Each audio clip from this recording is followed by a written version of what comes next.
P T I کا 3 سالہ دور حکومت ایبسولوٹلی ناٹ کی عملی تصویر نظر آتا ہے۔ ترجمان سندھ حکومت مرتضی وہاب کہتے ہیں عمران خان کو ان کے وعدے یاد دلائے جائیں، ایبسولوٹلی ناٹ کے علاوہ کچھ نہیں ہوگا۔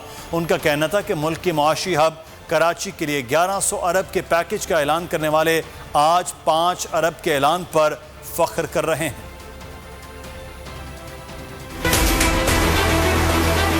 یہ کس طرح کی منطق وزیر اعظم نے پیش کی ہے؟ کپتان نے ایک ورڈ انگریزی کا استعمال کیا، اس لفظ کی نفی عمران خان صاحب نے کی ہے، اور وہ ورڈ تھا ایبسولوٹلی ناٹ۔ میں آئی ایم ایف کے پاس نہیں جاؤں گا، میں مختصر سی کابینہ بناؤں گا، میرے پاس 22 سال کی جد و جہد ہے اور ماہرین کی ٹیم ہے۔ Absolutely not. میں بطور وزیر اعظم ہر ہفتے پارلیمان میں جاؤں گا اور عوامی نمائندوں کا جواب دوں گا۔ 3 ماہ میں کرپشن ختم کر دوں گا، میں 1 کروڑ نوکریاں دوں گا پاکستان کے نوجوانوں کو۔ پی ٹی آئی کی ڈکشنری میں صرف ایک ہی ورڈ ہے، ایبسولوٹلی ناٹ۔ وہ نہیں چاہتے کہ آپ کے حالات بہتر ہوں، وہ نہیں چاہتے کہ ایک عام آدمی کی زندگی وہ بہتر کریں، کیونکہ وہ بلیو کرتے ہیں ایبسولوٹلی ناٹ۔